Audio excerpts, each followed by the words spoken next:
Ay, todavía no. Te agradecemos, Señor Jesús, por este tiempo que tú nos regalas de tener estudios, Señor. Ayúdanos a tener la mente clara, el corazón dispuesto, Señor, para aprender de tu palabra. Gracias por la preparación que tú le has dado a mi hermana Sherry. Permítele transmitir, Señor, tu voluntad a través de ella hacia nosotros y así nosotros, Señor, ponerla en práctica en nuestras vidas. Gracias, Señor, por lo bueno que tú eres. Te pido, Señor, bendición por mi hermana Almita, que está consolando corazones en un funeral, Señor. Te pido que seas con ella, que seas con la familia, Señor doliente, que tú seas quien lleve ese consuelo a los corazones. Te pido, Padre, de igual manera a mis hermanos que no pudieron conectarse el día de hoy, si tienen algún problema, Señor, te pido que tú les ayudes. Si es por enfermedad, te pido que tú brindes, Señor, de tu misericordia sobre ellos. Y gracias, Señor, a los que nos permite seguir conectados. En el nombre de Cristo Jesús, pongo en tus manos esta clase. Amén.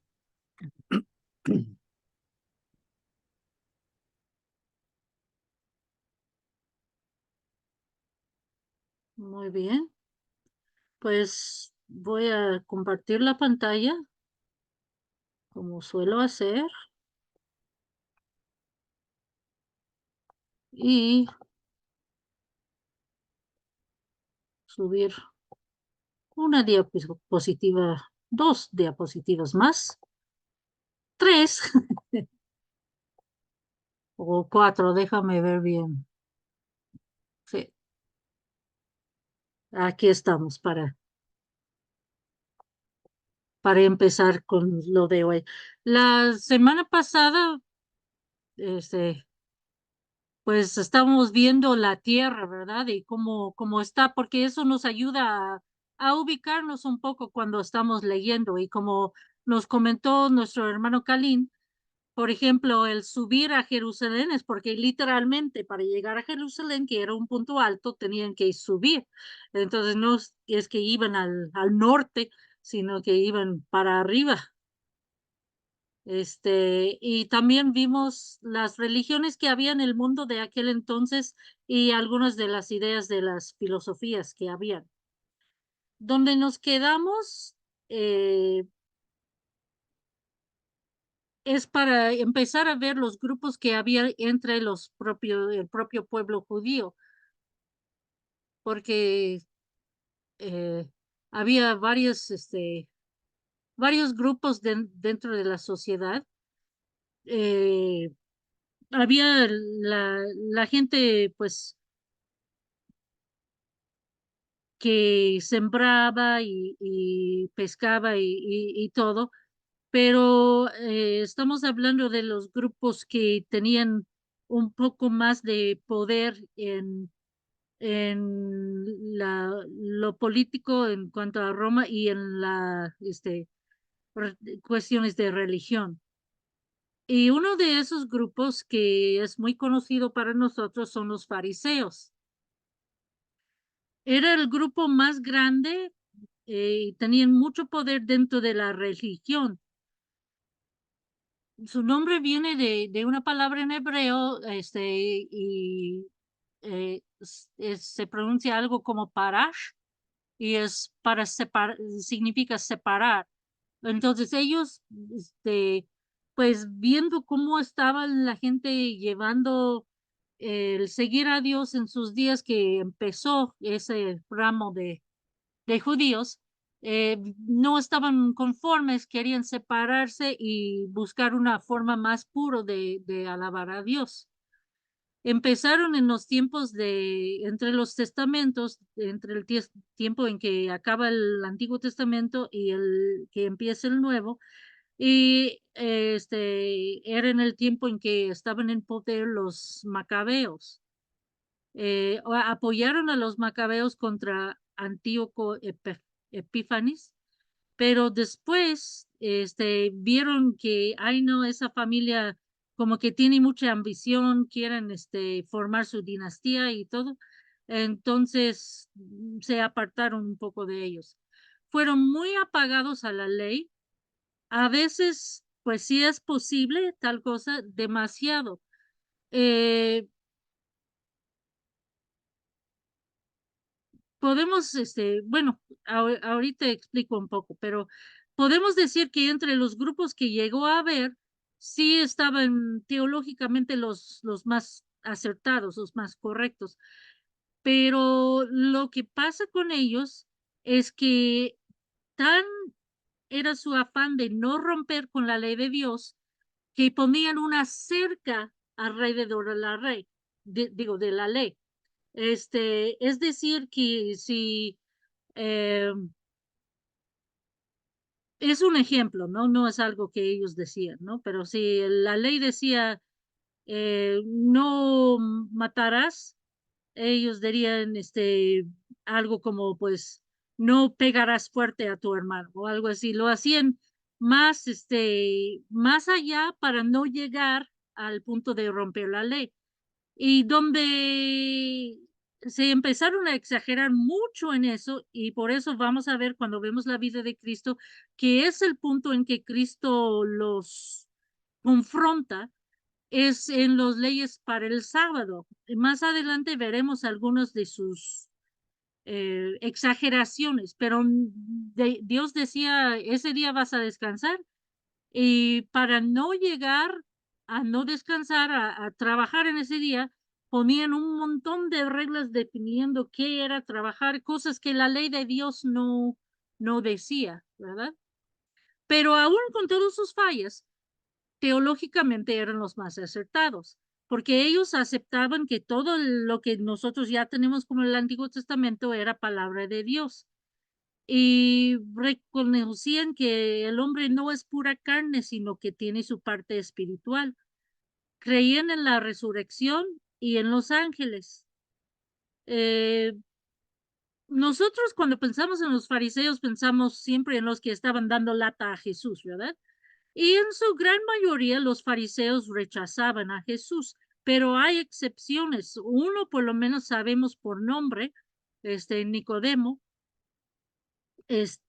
pero había otros también que vemos que cuando están discutiendo los fariseos entre sí, se ve que hay algunos que no lo rechazan así nada más porque sí, y otros que sí. Pero sí, en su mayor parte de los fariseos sí rechazaban a Jesús. O el otro grupo muy fuerte eran los saduceos. Y ellos, si los fariseos bien tenían un poco más de poder dentro de la religión, los saduceos lo tenían en la arena, de la política, porque solían hacer de las familias ricos entre los judíos. Pero ellos solamente aceptaban al Pentateuco como palabra de Dios. El Pentateuco son los primeros 5 libros de la Biblia, los conocidos como los libros de Moisés, que son Génesis, Éxodo, Levítico, Números y Deuteronomio. Ellos decían solamente eso es palabra de Dios. No creían en ángeles, ni en espíritus, ni en la resurrección de los muertos. O sea que, por decirlo de alguna manera, la única cosa sobrenatural en que creían era en Dios, ¿no? Pero no en nada más que era espiritual o sobrenatural. Ellos toman su nombre de Sadoc, que era el sumo sacerdote en los tiempos de David y Salomón. No quiere decir que empezaron en aquel entonces, pero cuando estaban buscando, pues, ¿cómo nos vamos a llamar? Les gustó ese nombre y se quedaron con ello. Muchos de ellos eran sacerdotes, entonces imagínense, sacerdotes que no creen en todo lo que ellos tenían como la Biblia, que es el Antiguo Testamento. Y muchos eran ricos. Ellos, su código moral lo tomaban del Pentateuco y era muy rígido o hasta frío, pero no lo seguían siempre. Em, los fariseos, cuando los romanos destruyeron a Jerusalén en el año 70 después de Cristo, todavía después de eso sabemos de los fariseos, pero los saduceos desaparecieron junto con el templo.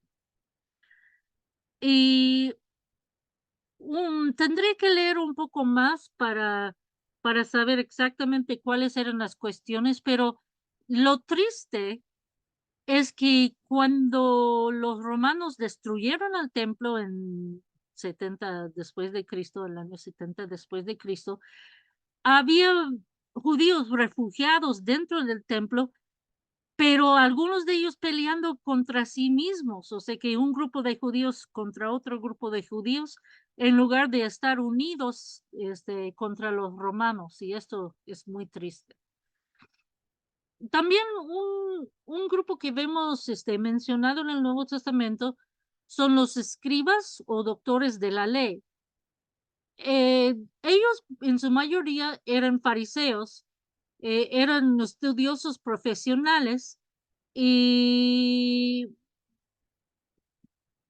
aunque los llamaban doctores de la ley, ya no estudiaban tanto la palabra de Dios por en sí, o sea que no se dedicaban tanto a estar viendo nada más lo que estaba en el Antiguo Testamento, sino estaban estudiando ya mucho más lo que los rabinos habían dicho ya sobre la palabra de Dios.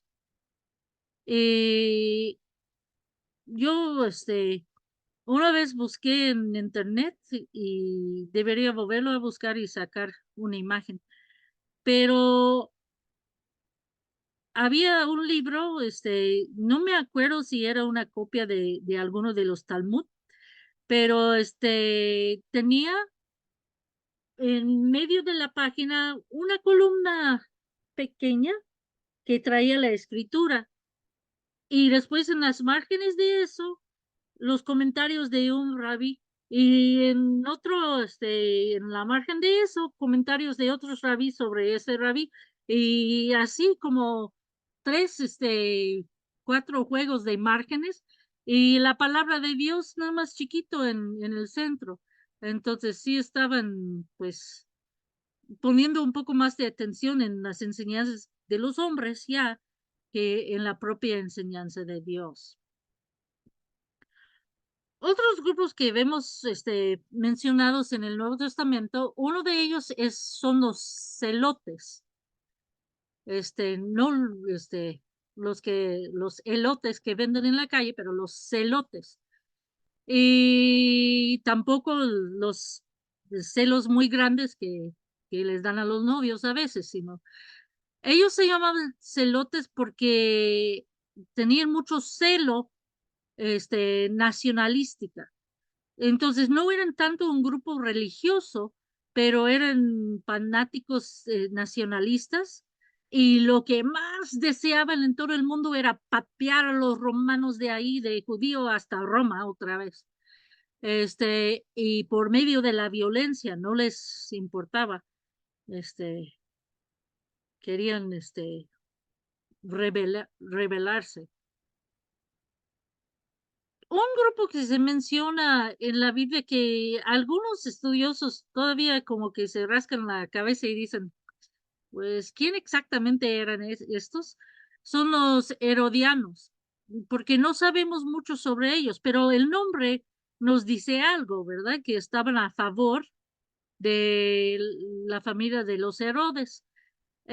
Aquí una paréntesis, hablando con el hermano Calín después de la otra clase, me dijo, hubieras explicado un poco más sobre la familia de los Herodes, que el mismo Herodes que estaba cuando nació Jesús no es el mismo que le cortó la cabeza de Juan el Bautista, ni es el mismo, frente de quien habló Pablo y todo eso. Lo que pasa es que Herodes es más como nombre de familia, entonces sí hay varios que son Herodes Antipas, Herodes Agripa, Herodes el que estaba cuando nació Jesús, lo conocemos como Herodes el Grande, porque pues era el más notorio, el que más cosas hizo de todos los Herodes. Pero ya, cerrando el paréntesis, los herodianos probablemente apoyaban a los de la familia de Herodes, quizá no tanto por en verdad decir, ay, qué familia tan padre, sino porque pues eran quienes tenían el poder y pues siempre habrá quien sigue a quien tiene el poder, ¿verdad? Este, y se puede imaginar que estaban ya bien helenizados, que quiere decir que ya habían adaptado mucho los costumbres griegos, porque así era la familia de Herodes también. Un grupo que conocemos más por fuentes fuera de la Biblia, pero que estaban más o menos en esos tiempos también, son los esenios. Eso es un grupo ascética. Ascética quiere decir que nada de lujos, o sea, que la vida muy simple, muy ordenado, muy, este, sin, sin lujos ni complicaciones. Y ellos literalmente se separaban. Los fariseos tenían nombre que venía de la palabra de separar, pero estos lo tomaron un paso más y sí se separaron de los demás para vivir en su propia comunidad. Eh, Muy probablemente ustedes ya han escuchado antes de los rollos del Mar Muerto, ¿no? Que se descubrieron y la comunidad en Qumrán, que está muy pegado al Mar Muerto, este, y se piensa que los de esa comunidad que escribieron esos rollos y los escondieron eran parte del grupo de los esenios, porque por lo que sabemos de los esenios, sus reglamentos y todo lo que ellos escribieron son muy parecidos. Los esenios no se casaban. Para crecer, adoptaban niños y convertían a otras personas. Eh, de vez en cuando voy a mencionar cosas que no sabemos, no tenemos evidencia, pero algunos han propuesto como una teoría y así lo vamos a tomar, no como hecho, pero como una tal vez posibilidad. Eh, Algunos comentan que Juan el Bautista tiene algo en común con ellos en el sentido de estar apartado en el desierto, muy estricto, y se ponen a pensar, cuando él nació, sus papás estaban muy viejos.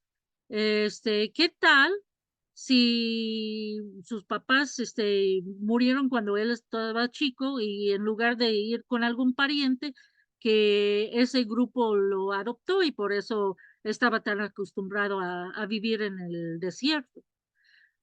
Una posibilidad, no muy fuerte, pero una posibilidad.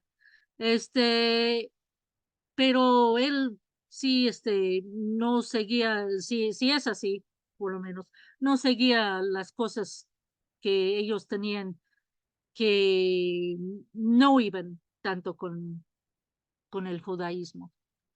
Bueno, esa comunidad tenía todas estas cosas en común, eran muy estrictos, eran muy limpios, y si alguien no estaba conforme con lo que estaban enseñando, en lugar de discutirlo y dialogar con él, le decían, ahí te ves, y lo echaban fuera. Como dije, no sabemos de ellos por medio del Nuevo Testamento, sino por los escritos de Flavio Josefo. Josefo era un judío o un general en el ejército, pero también le gustaba escribir y vaya que le gustaba escribir, que uno de sus libros, creo que yo lo escuché en audiolibro, pero creo que decía que eran como 700 páginas. Y imagínense, no había computadora, no había máquina de escribir, todo lo escribió a mano. Y eso nada más era uno de sus escritos y tiene por lo menos dos grandes y otros pequeños por ahí. Pero eso, se puso él a escribir la historia de los judíos para que lo leyeran los romanos y les entendieran un poco más y no fueran tan duros con ellos. Y a la vez, escribió algo para los judíos que ponía a los romanos en no tan mal luz. O sea que él, como que quería que todos se llevaran bien, pero sí es muy útil para los historiadores leer lo que él escribió, porque nos cuenta, por ejemplo, de esos esenios que vivían en ese tiempo que no se mencionan en la Biblia. Otro término que es un grupo de personas que vamos a ver en nuestros estudios es el Sanedrín. Yo cuando estaba buscando, pues obviamente el español no es mi primer idioma, entonces yo pensaba, pues, ¿cómo se deletreará?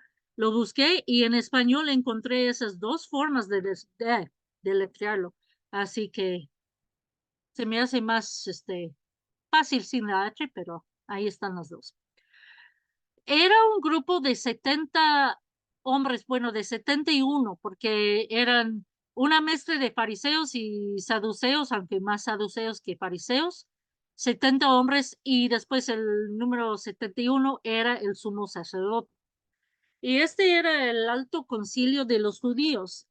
Tenían el poder religioso y hasta político, por ser mezcla de los dos grupos, uno que tenía más poder religioso y otro más político. Tenían sus límites, obviamente, por estar bajo el gobierno romano. Por ejemplo, hasta cierta fecha antes del nacimiento de Jesús, eh, ellos podrían dar sentencia de muerte, pero los romanos le quitaron ese privilegio y en los tiempos de Jesús ellos no podían sentenciar a nadie de muerte y por eso tuvieron que llevar a Jesús ante Pilato, la autoridad romana.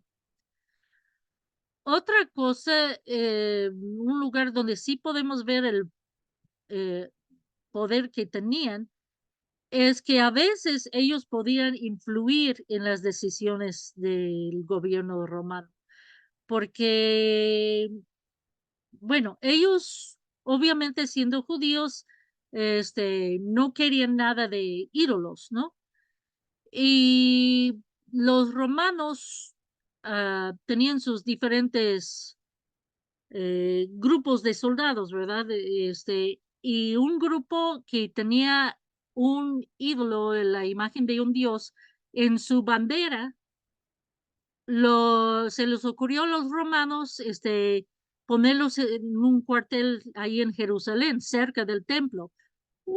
El grito que pegaron, los judíos, el Sanedrín, las quejas que daban, y mejor mandaron a esos a la costa y trajeron otros que no tenían una imagen ofensiva en su bandera. Entonces sí tenían cierto poder, aunque sí estaban bajo los romanos. Bueno, si vemos los grupos que hemos visto y los dividimos entre liberales y conservadores, los saduceos eran más liberales, menos apegados a la palabra de Dios. Los herodianos ya todavía más, porque estaban interesados nada más en lo político y no y estamos hablando en términos de liberal y conservador dentro de la religión, dentro de la creencia. Los herodianos pues estaban ya más pegados a ver el poder político que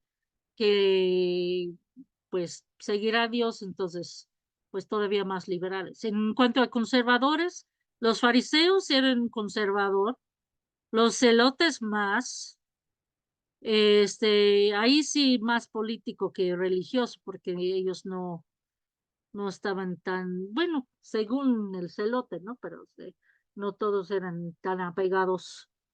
Y los esenios, pues sí tenían sus creencias fuertes, pero sí estaban muy, muy apartados, muy, muy estrictos y por lo tanto lo más conservador de todos, ¿verdad? O sea que ultra conservador. Si el balance es más o menos en medio, pues podemos ver por cuál lado estaban jalando cada uno de los grupos. Bueno, ya hablamos de los grupos dentro de los judíos, de los que se mencionan en la Biblia, pero hay otra forma de dividir a los judíos de los tiempos de Jesús. Había los que vivían en Judea, los que vivían en el territorio de Israel, pero ya a estas alturas había muchos judíos que vivían fuera y si acaso venían para las fiestas mayores. Y estos se conocen como judíos de la diáspora. La palabra diáspora significa dispersión. Y eran judíos que vivían en el extranjero. Era por ellos que cuando vemos el día de Pentecostés y hablaban en lenguas y empezaba la gente a decir, le escuchamos en nuestro idioma, pero todos estaban en la fiesta judía de Pentecostés. Es por eso, porque muchos venían de afuera y el idioma de Judea no era su primer idioma, hablaban otros.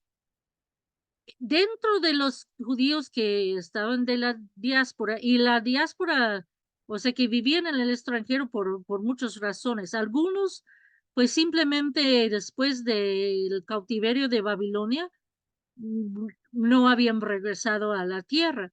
Otros en diferentes tiempos de dificultad o de persecución o X o Y, habían decidido salir después. Pero dentro de ellos había dos grupos o dos formas una, dos corrientes. Habían los hebraístas y los hebraístas eran muy apegados al judaísmo clásico, ¿no? O sea que seguían al pie de la letra todo lo que habían aprendido del judaísmo. Hablaban o hebreo o arameo, que es una lengua que usa los mismos caracteres y tiene muchas palabras semejantes, pero sí es otro idioma. Y seguían las costumbres hebreos. Entonces, todo lo que hacían sus padres lo intentaban seguir haciendo igual. Por otro lado, había los helenistas. Helénica refiere a la cultura griega, la que Alejandro Magno hizo el favor de llevar a todo el mundo, ¿verdad? Junto con sus conquistas. Estos no vamos a decir que no eran judíos, porque en cuestiones de fe seguían el judaísmo, pero no hablaban hebreo o arameo, por lo menos algunos ya no lo podían hablar, otros, pues si acaso, pero hablaban más otro idioma, mayormente griego o otro idioma según de donde venían también. Entonces, es por estos judíos, en parte, que existía el Septuaginta. O sea que ya que estaba, creo que, si bien me acuerdo, lo quería alguien traducir para tenerlo como escrito, pero de los judíos en griego. Pero ya que estaba en griego, aprovecharon los judíos que solamente sabían griego o eran más cómodos con el griego para pues ya poder leer otra vez el Antiguo Testamento. Eh, estas personas también seguían los costumbres de la cultura en que vivían. Obviamente, si estaban en cuestiones de fe siguiendo el judaísmo, si había conflicto, pues sí irían con el judaísmo, pero en lo que no, pues sí seguían la cultura en que vivían, no estaban apartados de ello.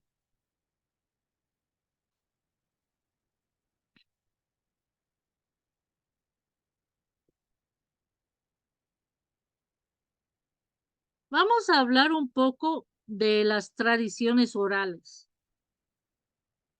Desde los tiempos de Esdras había una tradición oral de interpretación de la ley. Eh, la gente, pues, dejaba a veces de buscar a Dios espiritualmente y no interactuaban tanto con el texto de la Biblia. Y por eso se iba, haciendo más firme esta tradición que la propia Biblia, porque, pues, alguien decía que así era, que así lo había interpretado, y, pues, seguían con esa tradición. Se volvió un sistema muy legalista, y algunas cosas, que habían dicho los rabí de interpretación oral, en lugar de aclarar la ley, iban en contra de ella. Y Jesús hizo referencia a uno de ellos, la costumbre de Corbán, que iba al contrario del espíritu de la ley, que la ley decía, honrarás a tu padre y a tu madre. Y lo que ellos decían es que cualquier cosa que dedicabas a Dios no necesitabas. O sea, que ya estaba dedicado a él y no lo podía usar otra persona. Entonces, ya estaban usando eso para lo que iban a usar para el mantenimiento de sus padres. Ya estaba dedicado a Dios, o sea que cuando yo me muero, eso va a Dios, entonces no lo puedo dar a mi padre y a mi madre, pero me imagino que sí estaban jineteando el dinero, de ese bien, y usándolo de alguna manera para su propio bien en lo que lo tenían antes de la muerte. Y eso fue por tradición, el Corbán no está en la Biblia, lo de honrar a los padres sí. Y Jesús, se enfrenta con los judíos en contra de sus tradiciones, en contra de lo que Dios ha dicho, es lo que vamos a ver. Vamos a hablar un poco del templo. El templo era un lugar muy llamativo, era algo visible, un lugar visible donde se podría decir, pues ahí vamos, a eh, estar cerca de Dios, aunque pues sí había solamente ciertos lugares a que poder entrar, ¿verdad? Del Antiguo Testamento sabemos del tabernáculo, ¿no? Y el tabernáculo, pues, era una tienda, tenía su lugar, este, afuera donde estaba el altar, bueno, dentro de las paredes de cortinas, pero sí todavía el patio, donde estaba el altar de de bronce y el mar de bronce también. Tenía su lugar santo y tenía su lugar santísimo. Pues el templo estaba así, pero más en grande, y tenía algunos otros cuartos de almacenamiento y todo. El templo original fue construido por Salomón. Sabemos que David quería, pero Dios le dijo que no, que él era, pues, hombre que había tenido que pelear mucho y que mejor un hombre de paz. Entonces Salomón lo construyó. Ese templo fue destruido por los babilonios y fue reconstruido cuando Ciro, el emperador de los persos, dejó a los judíos regresar a reconstruir el templo y reconstruir Jerusalén. Este segundo templo se conoce como el templo de Zorobabel. Pero al parecer, ya cuando se construyó el segundo templo, ya se había perdido el arco de testimonio o el arco de pacto, algunos dicen. En los tiempos del Nuevo Testamento, Herodes el Grande, que si se acuerdan, hemos dicho que era horrible persona, pero buen constructor, él estaba reconstruyendo el templo. Él empezó como 20 o 19 años antes de Cristo y la parte principal terminó de construirse en unos 10 años, pero seguían las obras, poniendo detalles, arreglando un poco más acá, un poco más aquí, durante toda la vida de Herodes y mucho tiempo más. De hecho, terminaron de construir bien, bien, completamente, ya dejaron trabajar. En el año 65 o 66 después de Cristo, y 4 o 5 años después es cuando lo destruyeron por completo los romanos. Sabemos que nada más hay un poco de una pared donde van a meter las oraciones, ¿verdad? Que queda hoy día. Los hombres judíos hacían el intento de llegar a las fiestas mayores, las fiestas más grandes. Sobre todo, la más importante era la Pascua. Y aquí tenemos una imagen del templo. A lo mejor está medio chiquito en sus pantallas, sobre todo si se conectan en celular, en una computadora, a lo mejor más o menos. Pero voy a poner mi apuntador láser. Esta parte era el atrio de los gentiles. Los gentiles, los que no eran judíos, no podían entrar al templo, tenían que quedarse en esta parte y no podían pasar este límite. Había una terraza y la puerta hermosa, y se entraba a esta parte. Y esto era el atrio de las mujeres. Aquí es donde presenciaron lo de la ofrenda de la viuda, lo del fariseo y publicano. Aquí cantaba un coro de levitas. Y más adentro ya es la parte que corresponde a lo que era el tabernáculo. Aquí tenemos el atrio de los sacerdotes y el atrio de Israel. Los varones podrían estar atrás de esas columnas que están en la pared.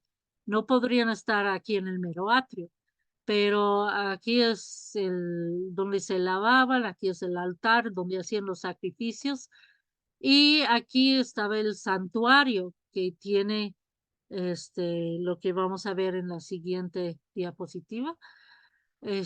Bueno, aquí de nuevo está la parte de afuera, pero el recorte aquí adentro está el candelabra, la mesa de los panes y el altar del incienso. Había un velo entre esta parte, el lugar santo y el lugar santísimo, y en el lugar santísimo ya a estas alturas no estaba el arca. Este, Tampoco estaba en Egipto en un lugar lleno de víboras para que lo encontrara Indiana Jones, pero no saben, ¿verdad?, dónde quedó.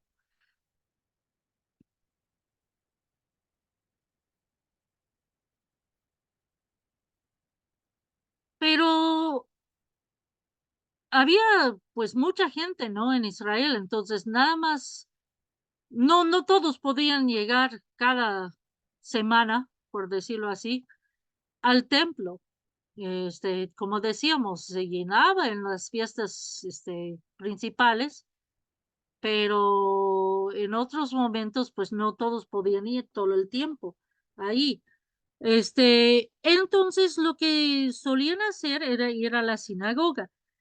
En el Antiguo Testamento no vemos nada de la sinagoga. Y llegamos al Nuevo Testamento y hay sinagogas por todos lados, y ahí está predicando Jesús en uno y Pablo después en otro, y todo. Entonces, por eso muchos creen que empezó la sinagoga en tiempos del exilio, porque ya estaban lejos del templo en Babilonia, pues no podían llegar para nada al templo y se juntaban para estudiar la ley, y eso es lo que se desarrolló en la sinagoga.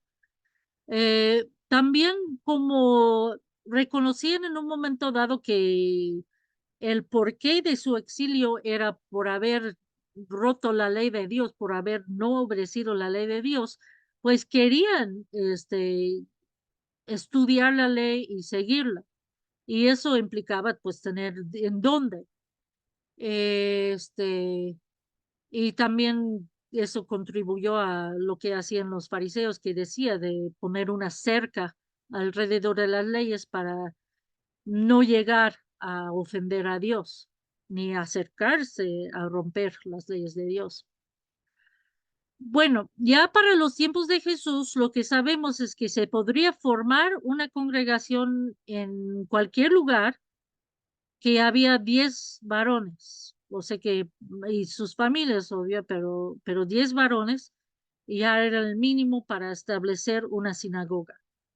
Se juntaban los días sábados para orar y adorar a Dios, y los visitantes podrían predicar, cosa de cosa que hicieron mucho Jesús y luego Pablo, y les fue muy útil porque era la forma de introducir, sí, y introducir las enseñanzas a la gente. Había ancianos a cargo de la sinagoga, había un presidente de la sinagoga que organizaba el culto y había un servidor que cuidaba del edificio y también daba clases entre semana a los niños para que pudieran aprender de la ley y también a leer y escribir. Las siguientes dos diapositivas tienen que ver con las fiestas y no vamos a verlos en detalle porque se podría ver en gran detalle lo de las fiestas, pero tienen este recurso, si les interesa más. Ahí nos da el nombre de la fiesta, la Pascua que se empalmaba algo con la de panes, sin levadura, nos da una aliteración de su nombre en hebreo también, Pesach y Hag Hamatzot. Nos dice la fecha judío, y abajito, más o menos cuando cae en nosotros, y su base bíblico, o sea que dónde se encuentra que se estableció en la Biblia esa fiesta. Después hay algo de información general sobre ello.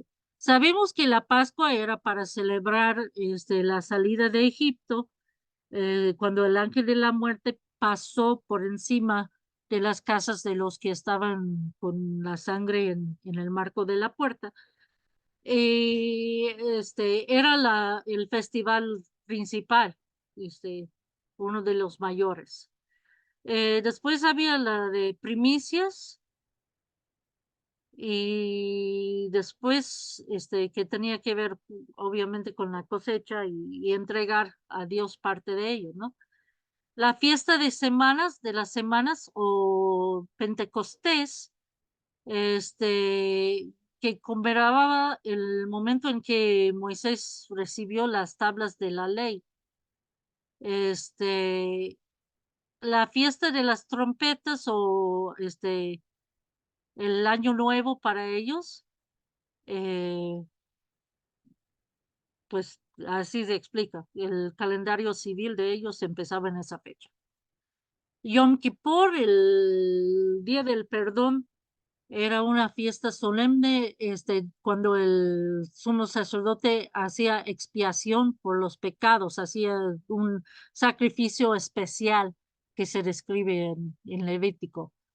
La fiesta de las enramadas o tabernáculos, que conmemoraba los 40 años que estaban vagando en el desierto, y hasta la fecha, se puede celebrar haciendo una como tienda, de acampar, de ramos o de otra cosa en el patio de la casa, y ahí viven o por lo menos hacen algunas actividades durante la semana, la familia. Este, el de regocijo en la ley, que celebra la culminación de la lectura de la Torá, la fiesta de la dedicación, Hanukkah, bueno, sí, Hanukkah, y conmemora la purificación del templo. Si notan, los demás tienen citas del Antiguo Testamento. Como eso celebra algo que pasó en el tiempo entre los testamentos, nada más cuando llegamos a Juan ya sabemos que ya lo estaban, pues celebrando. Y es cuando rededicaban el templo después de que Antíoco Epífanes había profanado sacrificando un cerdo, pues ya tenían que, pues, limpiarlo, rededicarlo y todo, y no tenían el aceite suficiente, eh, para las lámparas. Entonces, el poco aceite que tenían, no tenían tiempo porque tenía su proceso de elaboración para el aceite especial de las lámparas y no tenían tiempo para hacerlo ni según les hubiera durado, pero dicen que Dios les hizo el milagro y esa poca aceite duró los 7 días de la rededicación y eso celebran. Y es lo que celebran cerca de la fecha en que muchos celebran la Navidad, noviembre o diciembre cae, porque el calendario judío está un poco, es lunar y no este, a base de 30 a veces 31 y uno de 28 sino todos de 30. Entonces eso, cada de vez en cuando tienen que meter un mes extra por, este, porque ya se ha ido recorriendo. Bueno, también la fiesta de las suertes, es uno de los últimos que se estableció en el Antiguo Testamento en tiempos de que estaban en Persia, algunos de los judíos se ve en el libro de Esther cuando Dios les liberó de los que les querían matar y les dio la oportunidad de ellos de, pues, defenderse, ¿no? Y como se decidió el día en que se les iba a atacar por echar suertes que se llamaban Purim, entonces así se llegó a llamar esta fiesta, el Purim. Es interesante leer un poco más sobre estas fiestas y si tienen un buen diccionario o bíblico o algo así sobre algunos de los costumbres que para los tiempos del Nuevo Testamento tenían para estas fiestas, porque algunas de las cosas que Jesús hace y dice y dónde los hace y dice, tienen un significado o hubieran tenido un significado para los judíos de sus tiempos que es fácil que nosotros pasemos por alta por no saber las costumbres de esas fiestas. Cuando estamos viendo la vida de Cristo, los iré mencionando algunos. Creo que el hermano Calín tiene un poco más de conocimiento de algunos y seguramente nos ayudará.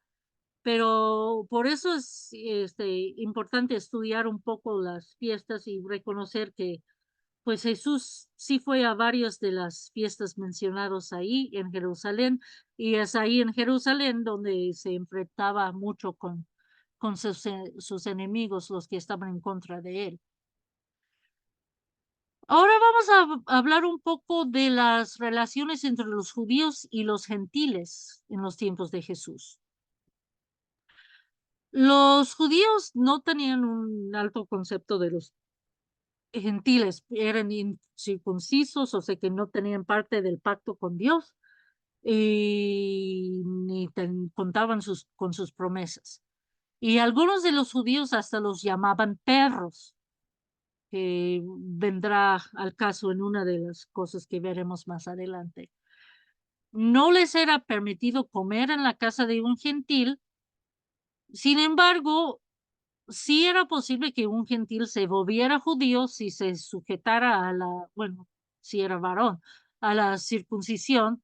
Si era mujer, yo sé, por lo menos en el Antiguo Testamento, casándose con un judío y aceptando su, este, religión, se hizo parte del pueblo. Este, también, había gentiles simpatizantes al judaísmo. Podemos ver varios de ellos en el Nuevo Testamento, como que no eran judíos, no se habían hecho judíos, pero algo les llamaba de cómo eran los judíos y ganaban el respeto y hasta cierto punto el cariño de los judíos. Un ejemplo es el centurión, en Lucas 7, 20 a, no puede ser 20 a 10, tengo la cita mal, pero empezando ahí, por ahí. tal vez 2 a 10, pero en el capítulo 7 de Lucas. Un centurión que les sabía hasta construir una sinagoga y tenía una necesidad y ellos abogaban con Jesús por él.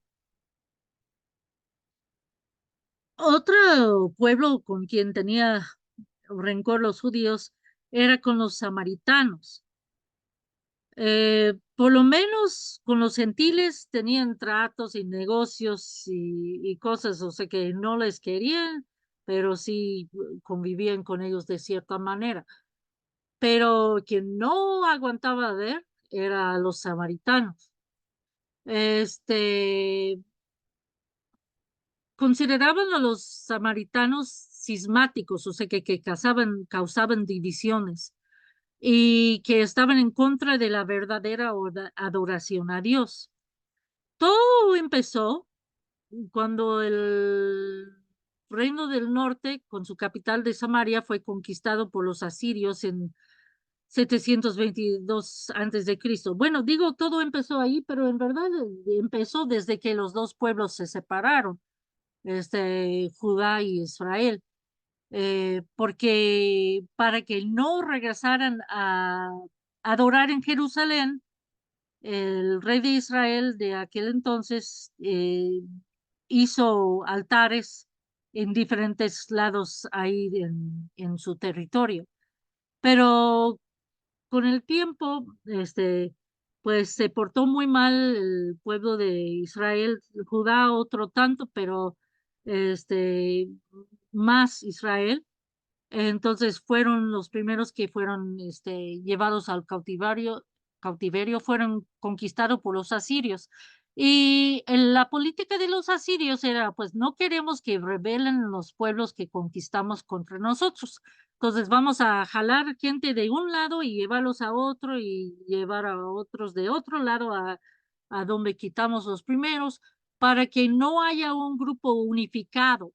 Entonces, había todavía israelitas ahí, pero algunos los llevaron a otros lados y pusieron gente de otros lugares.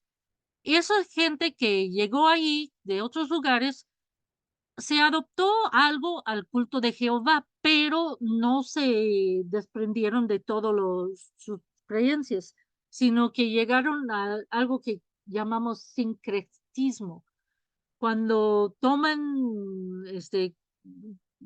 algunas ideas y lo fusionan con otras ideas y ya no están adorando bien a Dios, sino tienen otras creencias mezcladas. Este, Cuando los del Reino del Sur regresaron de su cautiverio en Babilonia, pues ya había población en Samaria, y algunos de ellos querían ayudar a reconstruir el templo, o por lo menos se ofrecieron. No sabemos, aunque se deja entrever que a lo mejor lo que querían era estorbar, pero de alguna manera, se ofrecieron y se ofendieron cuando no los dejaron. Porque los judíos decían, nah, pues ustedes son impuros en raza y en religión, raza no en cuanto a color de la piel, pero porque no eran ya judíos, sino judíos mezclados con otros, naciones y no tanto por la mezcla, sino por la mezcla de las religiones. Entonces, eso selló la enemistad que había entre los pueblos. Los samaritanos habían construido su propio templo en el monte Gerizim y decían que este era el templo verdadero, basándose en una cita del Antiguo Testamento, creo que cosa de ser Josué. Tenían su propia versión de la Pentateuca, pero habían hecho cambios, como los testigos de Jehová que tienen su Biblia, pero viene su Nuevo Testamento, pero viene cambiado en algunos lugares, ¿no? Y ellos cambiaron el Pentateuco en cuanto a donde dice dónde deben de construir el tabernáculo, pues lo cambiaron a su conveniencia, ¿no? Los judíos que viajaban entre Judea y Galilea, si se acuerdan del mapa de Israel, que tenemos el mar de Galilea arriba, el río Jordán, el mar muerto abajo, pues, y del lado izquierda del río Jordán está abajo Judea, después Samaria y después Galilea. Los que querían viajar así, muchas veces cruzaban el río Jordán y subían por Perea y por Decápolis y volvían a cruzar ya cuando estaban en la región de Galilea, solo para no pasar por Samaria. Entonces, eso también vamos a ver que tiene que ver en algunas de las historias que vamos a ver en la vida de Jesús.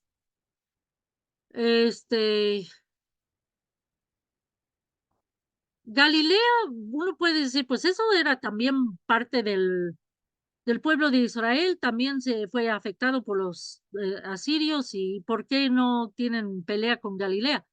Porque es más al norte que Samaria.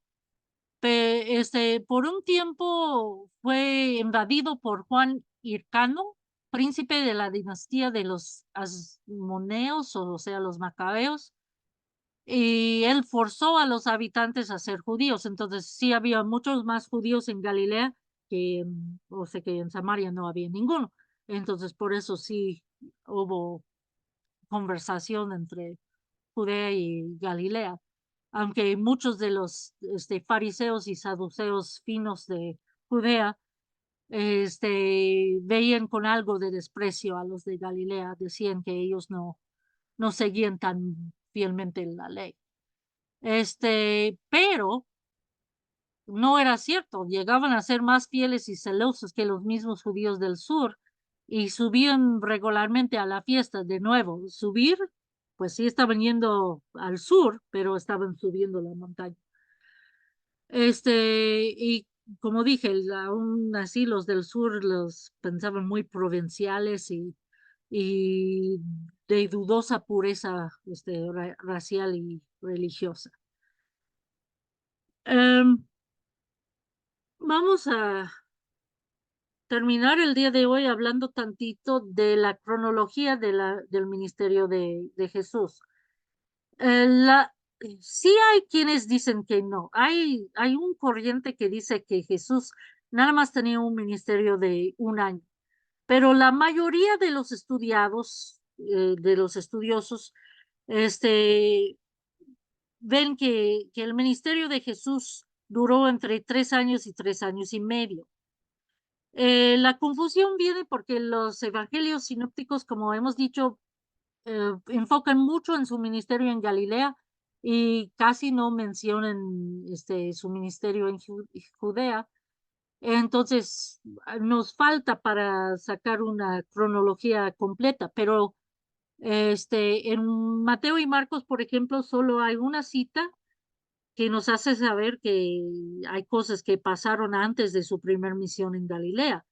En Mateo 4:12 dice, habiendo oído Jesús que Juan había sido encarcelado, se retiró a Galilea. Eso implica que no estaba en Galilea cuando se retiró a Galilea, ¿verdad? Pero no nos cuenta nada de lo que estaba haciendo durante ese tiempo. Lucas ubica muy bien el tiempo de nacimiento y algunas otras cosas por mencionar quién estaba en poder. Que nació cuando estaba César Augusto, cuando Quirenio era gobernador de Siria.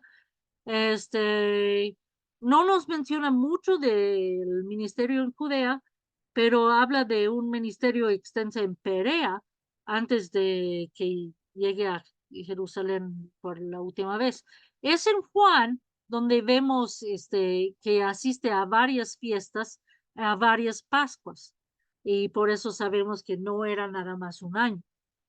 En Juan 2:13 a 25 menciona la primera Pascua y después de esto menciona que bautizaba a los discípulos de Jesús más que Juan, que implicaba que ahí estaban donde podrían observar a los dos, o sea que en la misma región general que Juan.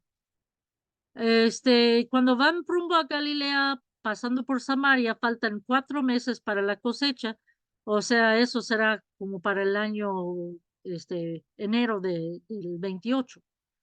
Juan 5:1 menciona otra fiesta, y como dicen, la fiesta en algunos manuscritos puede referirse a la Pascua, que es la más grande de las fiestas, para conocerse así, o podría ser, Purim, por la frase completa en otros manuscritos, una fiesta de los judíos.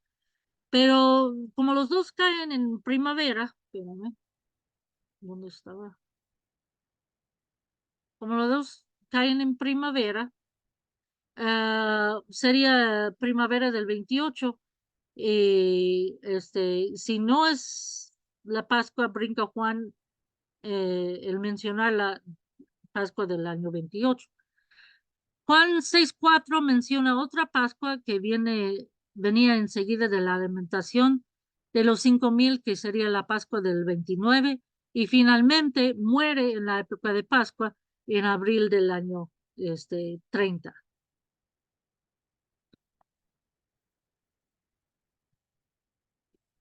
Les dije que íbamos a terminar con eso. Gracias por su paciencia. Me pasé 2 minutos y me imagino que Kalin a lo mejor también tiene algún comentario antes de la oración final.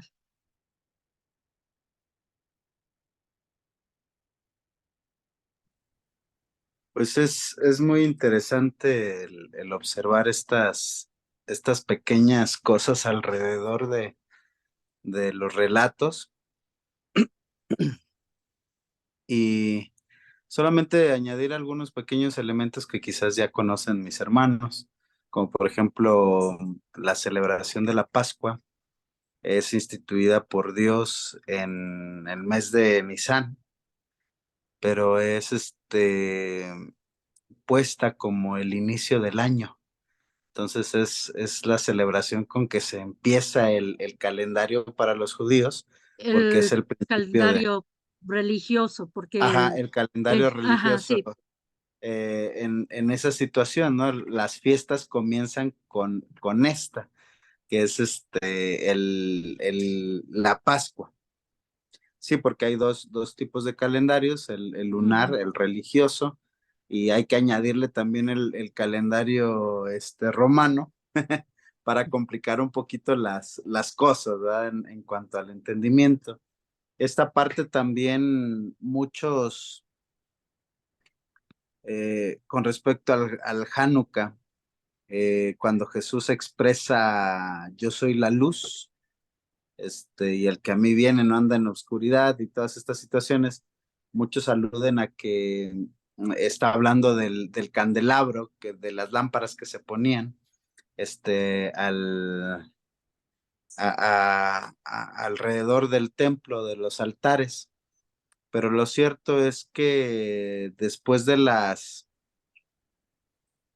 fiesta de los tabernáculos, muchos de ellos daban vueltas, traían consigo lámparas y también derramaban agua alrededor del templo. Añadieron ciertos elementos a las tradiciones que no son que no son, ¿cómo se llama? Como lo decías o lo expresabas tú, ¿verdad? Que no son meramente peticiones de Dios o mandamientos de Dios, pero que iban ornamentando sus tradiciones y es precisamente esa pauta de que Jesús al momento de estar terminando la fiesta de los tabernáculos implementa una ilustración que ellos ya conocen. Ellos llevan esa luz para alumbrarse en el camino rumbo al templo y él habla de sí, perdón, habla de sí mismo como que él es la luz que alumbra el camino de esos viajeros, en representación a lo que ellos están celebrando. También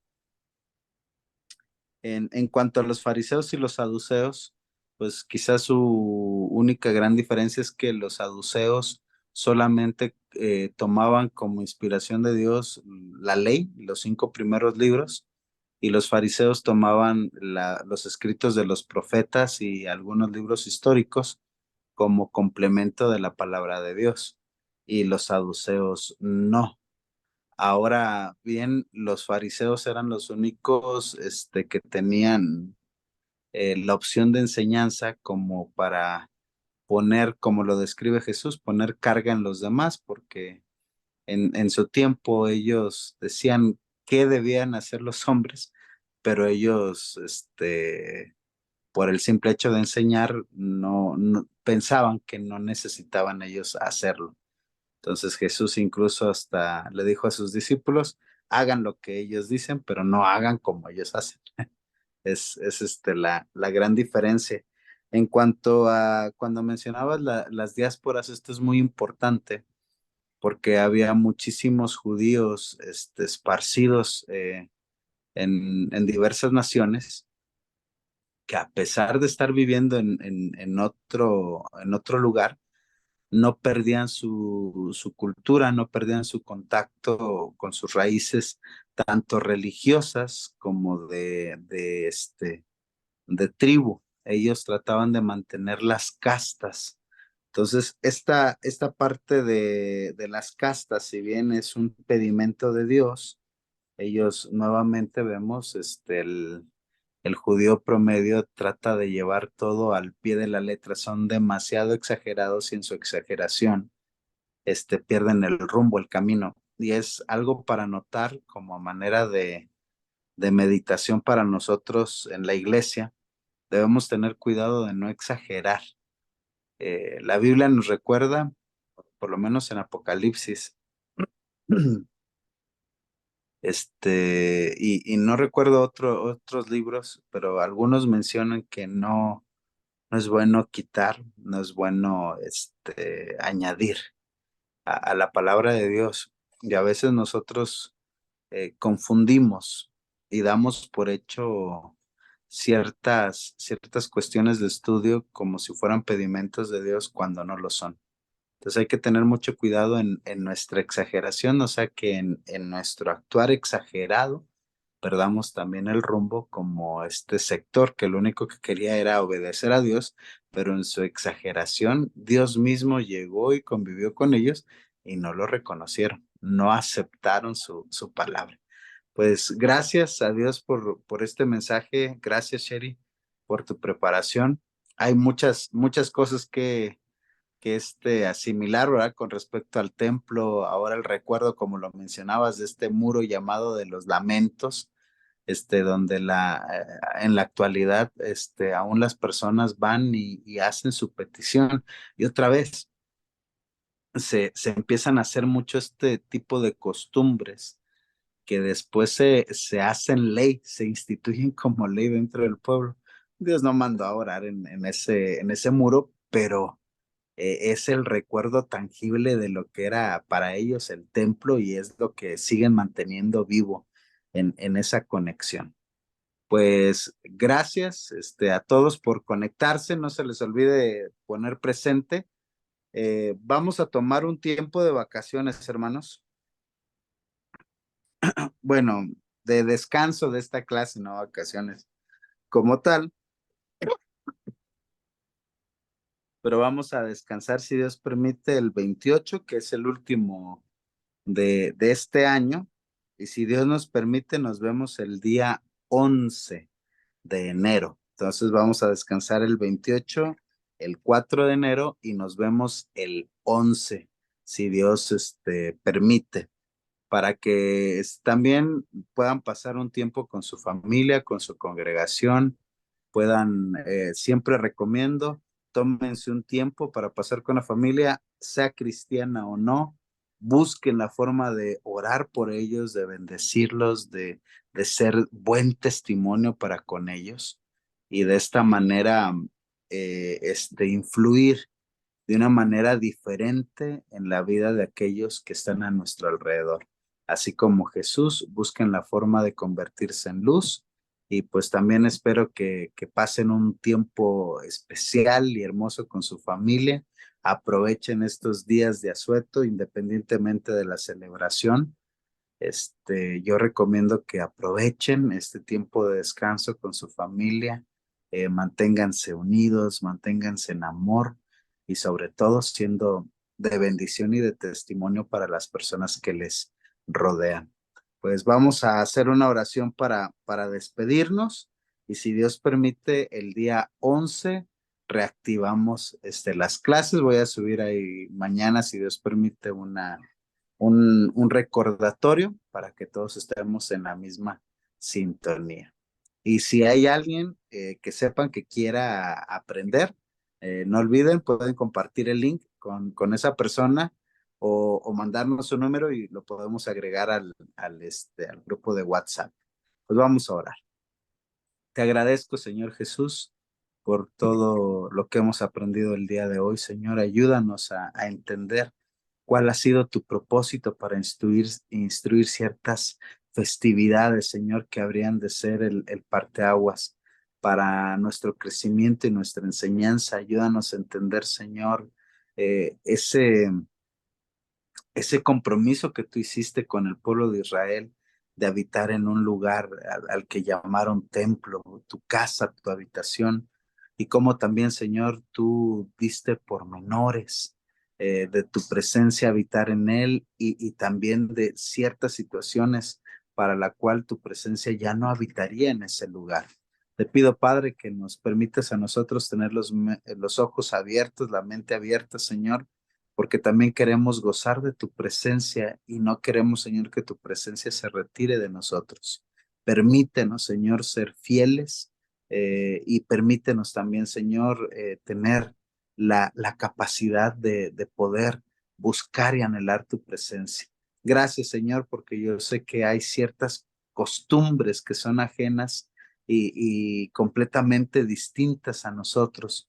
Pero gracias, Padre, porque tú no viniste a predicar culturas, tú no viniste a predicar, Señor, sobre costumbres, sino al contrario. Viniste a hablar, Señor, de un panorama nuevo y diferente, un panorama que cambia y transforma, renueva nuestra mente y nuestra conducta. Ayúdanos, Señor, a que ese mensaje sea vital para nuestras vidas y que lo podamos compartir. Ayúdanos, Señor, a que en estas fechas que las personas son más receptivas, podamos también comunicar ese mismo mensaje, que tu reino está cercano a todo aquel que desea y anhela tener contacto contigo. Tú nos buscas, Señor, como ovejas perdidas y quieres tener contacto con nosotros. Gracias por la vida de mis hermanos y hermanas, Señor, que se dan cita en esta clase.